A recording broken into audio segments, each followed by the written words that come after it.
जों बयबो मिथिगौ बेकार समस्याया दिनै बारायबाय थादों। बेखायनो जोङो पानेरि समष्टि हिसाबै जि सासे सुबुं थान्दै एबा एमएलए एबा आसाम आयेन आफादनि मानगोनां बुंथिगिरि बिथां बिस्वजित दैमारिनि दैदेननायाव थांनाय बोसोरावबो जोङो फ्रि कचिं होदोंमोन आरो देग्लायबो जोङो जिहेतु माने मोननै जायगायाव डिमाकुसि आरो टंलायाव देग्लायबो बेबायदिनो फ्रि कचिं होनो दिनैनिफ्राय स्टार्ट खालामबाय। बे माने जों आगोलाव जोंनि मानसिफ्रा मोनसे फोथायनाय दंमोन बा मोनसे बिसास खालामोमोन जे थाखा फैसाजोंल' माने साख्रि मोननो हायो, गोनां दुखियाफ्रा मोना, गोनां मानसिफोराल'सो साख्रि मोनो, बे मोनसे दङमोन। खिन्थु थांनाय 2-3 बोसोरनिफ्राय जों नुबोदों जे असम सरकारा कमप्लिटलि जाय मेरिट, जाय खर'जों लिरनो हायो, जाय माने मानसिया रोंगौथि दङ बिथांमोनानो साख्रि मोननायनि माने मोनसे लामाखौ क्लियार होननानै बुंजायो। दा बेखायनो जोंनि ओनसोलाव जिहेतु माने गोबां दुखिया माने ओनसोल हिसाबै दुखिया न'खरफ्रा गुवाहाटियाव थांनानै मंगलदैयाव थांनानै फ्रि कचिं लाहैनाय एबा कचिं लाहैनो हाया, माने गोबाङानो लाहैदोंब्लाबो गोबाङानो लानो हाया। बेखायनो बिथांमोननि सुबिदानि थाखाय बिथां बिस्वजित दैमारि बिथाङा नैबे मोनसे फ्रि कचिं सुबिदाखौ खालामना होदों। आसा फारिदों बिनिफ्राय फैबाय थानाय दाखालि बय 12,600 आरो पुलिसनि एडभार्टाइज होखांबाय, बेनिफ्राय फैबाय थानाय जिखुनु आरो बिटिआर गभर्नमेन्टआबो जिहेतु लानो गोनां 3rd ग्रेड 4th ग्रेडनि एग्जाम, बेयावबो जाहाथे खामानियाव फैनाय बायदि बे मोनसे कचिं क्लासखौ होनाय जादों। मोनबेसे सेन्टार खुलिदों? जोङो मोननैब्लाबो जों डिमाकुसियाव मोनसे आरो टंलायाव मोनसे। डिमाकुसियाव 300नि बांसिन गोबां जानायखाय मोननै सेक्सनाव जों क्लासखौ खालामगोन, फुङाव मोनसे आरो बेलासि मोनसे। थिग बिब्दिनो टंलायावबो जोंहा जिहेतु स्टुडेन्टफ्रा गोबां जादों, दिनै फैदों आरो बांनो हागौ गाबोनफोर, बेखायनो बेखौ नोजोर बोनानै जोङो बेहायबो फुं बेला मोननै क्लास खालामनाय जागोन। एक्सपार्ट हिसाबै सोरखौ लाबोदों? जोङो एक्सपार्ट हिसाबै एसपायार आसाम होननाय मोनसे इनस्टिटिउटनिफ्राय फेकाल्टिफोरखौ लाबोनाय जादों।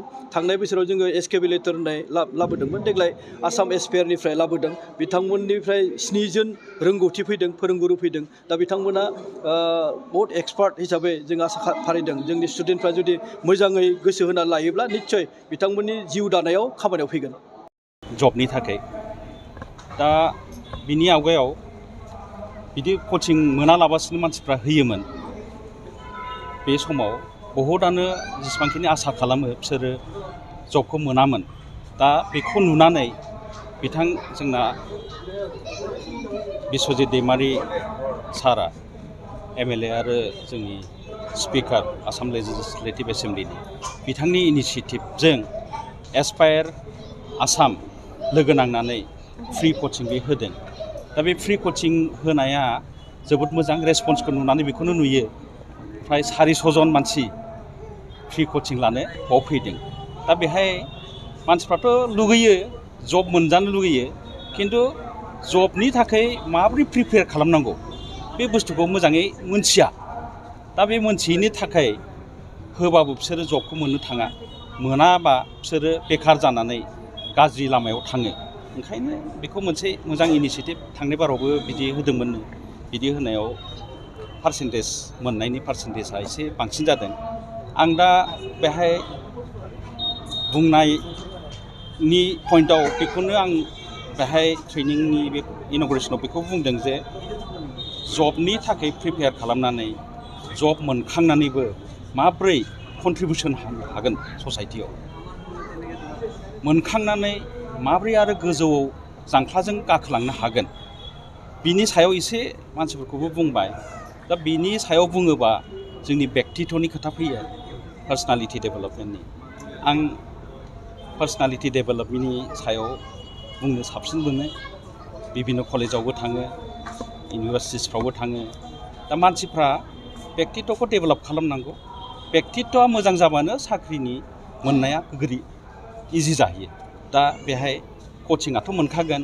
दा कचिंखौ माबोरै फकास खालामनांगौ, मोनखांनानै माबोरै प्रम'सन जानांगौ, बे खोथाखौ बांसिन आङो स्ट्रेस खालामनानै जोंनि बेहाय जेसेबांखिनि इयुथ दङ बे इयुथखौ आं मोजां लामायाव थांगोन होननानै आं बेबादि साननानैसो मानसिफोरनि सिगाङाव आं बुङो। दिनैबो बेखौनो बुंदों। मोजां मोनदों, रेसपन्सआ बहुत मोजां। इसेबां रेसपन्स मोजांबा आं सानदों जे जोंनि उदालगुरि टाउनथिंबो बिदि खालामनांगौ होननानै आं सानदों। आरो जायगा जायगा जों जुदि बिदि खालामोबा जबाथ' बहुत ओंखारबाय थागोन। बे जबाव जोंनि मानसिया मोजां गाइडेन्स मोननानै होयोबा जोङो साक्सेस जागोन होननानै आं सानो। नैबे कचिंल' नङा, आंथ' पार्सनालि सानो जे UPSC-खौ जों प्रिपेयार खालामनो थाखाय सुबिदाखौ होनांगौ। आंनि उदालगुरियाव आंबो मोनसे फिसा बिदिनो आं इनिसियेटिभ लादोंमोन।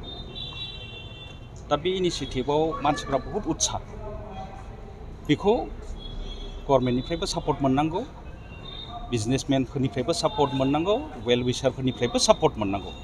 खारन एडमिनिस्ट्रेटिभ एरियायाव जोंनि बिनिफ्राय थांनाया बहुद दरकार, बहुद खम।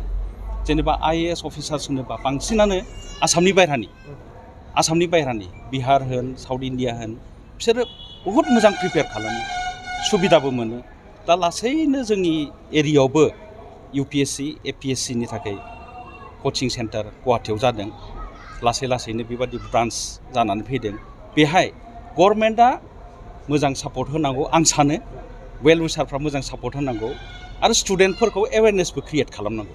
कलेजफ्रावबो एवेयार खालामनानै बिसोरखौ इच्छा जाहोनाय बेबादि माइन्डसेटखौ लाबोनांगौ जे IAS जायोबा जोंना जायगाया जौगागोन आरो नोंसोर बादियानो IAS जानो हागोन, नोंसोरनो जों सुबिदा होगोन, नोंसोर फै आरो बेनि थाखाय जों होगोन आरो नोंसोर सुबिदा मोनबा नोंसोर जायोबा जोंनि एरिया मोजां जागोन होननानै बेबादिबो एवेयारनेस खालामनाया खुब दरकार। आं सानो जे जोंनि एरियायाव पटेनशियल गोनां बहुद दङ।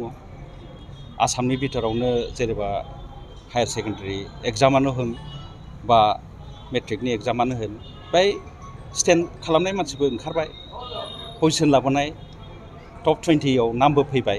गतिके बिसोरखौ जुदि मोजाङै गाइडेन्स होयोबा, गाइडेन्स होनाय लोगो लोगो सापर्ट मोनोबा आं सानो जे IAS, IPS मोननाया एसेबां गोरा जानाय नङा। खारन IAS, IPS-आ अकल मेरिटनि सायावल' जाया। IAS, IPS-आ मेरिटबो थानांगौ प्लास लेबार, फरायनाय, प्रेक्टिस, खस्थ' खालामनो हानाय। बेखौ जोङो मोजाङै फोरोंनो हानांगोन, बुंनो हानांगोन जे जाय मानसिया बहुद खस्थ' खालामनो हायो, मेरिटबो दं, बिसोरखौ रावबो लाखिनो हाया। जोंनि जायगायाव बिदि जानांगौ, IAS, IPS जानांगौ। बेफोरनि थाखाय प्रिपेयार खालामबा APSC-आव इजि जाहैयो। IAS, IPS, UPSC-नि थाखाय प्रिपेयार खालामबा APSC-नि थाखाय बिराद गोरलै जायो। आरो बेफोरखौ मोनोबा जोंनि एरिया बांसिन मोजां जागोन, साबसिनगोन। पावाराव थानांगौ, पलिटिक्सआव थानांगौ, power politics, power administration, power businessmen, बे मोनथामासो फुरा देशखौ सालायो। बे मोनथामा बहुद डेभेलप जानांगौ बेहाय।